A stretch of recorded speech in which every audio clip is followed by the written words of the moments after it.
Welcome to SAGAS, a channel where we science the shit out of your favorite anime, games, and all sorts of other stuff. I'm your host Iker, and today we're excited to bring you another Dragalia Lost video. We're returning with part 2 of our Dragalia Lost Explained series, where we lay out the case for why we think this game is worth your time. Specifically, we're going to be talking about two of the most fascinating features of gameplay, dragons and the Halidom. But before we dive into this, brace yourselves for the drop.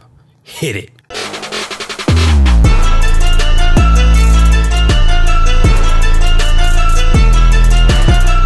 Dragons and their interaction with your characters are front and center in the player power fantasy that drives fun in this game. As such, the game's narrative and even its namesake revolve around the pact players share with these mythical creatures. In fact, the story's protagonist's entire purpose for embarking on this journey is to initiate a blood pact with a dragon in order to be imbued with its power through transformation. Transformations occur according to a meter on the left side of your screen, and that meter is filled throughout by collecting items off of defeated enemies and encountering obelisks throughout your journey. Transforming into a dragon requires that you are at least above halfway through this meter, but be aware that the amount of time you spend in the form will depend on a few factors such as the bond you have with the dragon, more on that later, and how much of your bar you had when beginning the transformation. While this transformation is crucial to combat in Dragalia Lost, this video won't go deeper into that. Instead, we're going to be putting out a part 3 to this series called Combat Explained, so check that out for more information on how this is going to work. Like the late great Anthony Bourdain said, you learn a lot about someone by sharing a meal together,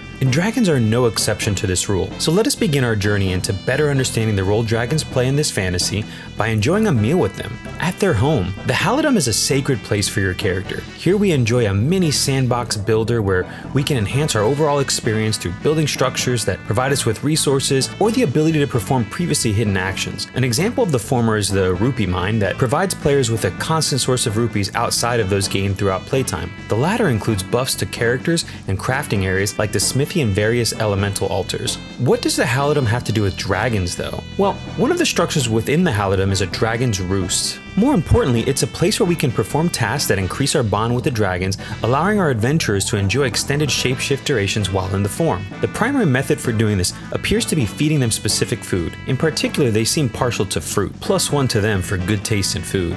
These offerings will impact an experience bar that will level up our bond with dragons. Ultimately, the investment of resources in dragons means that it's important for players to choose wisely who they invest the limited resources in, as this may mean additional farming when a better dragon comes around later. However, and to counter this point, gifting meals to your dragons will net rewards, so at the very least, gift meals to as many dragons as you can in order to receive those rewards. This act is something that is limited daily, so when you find a dragon you're interested in deepening a bond with, make sure you gift the best items possible to level them up the quickest and receive the best possible rewards in return. Overall, we rather enjoy the reinforcement to the narrative that this game's system provides, since deepening the bond with our dragon is why we began our adventure to begin with in the first place. Dragons, like characters, 3 major stats: their health points, strength, and might. They come in star rarities ranging from 3 to 5 stars, and the dragons, like characters, have elemental affinities that play into the type advantage system seen here, so use this to your advantage when going into battle. You can only be pack bound to a single dragon at a time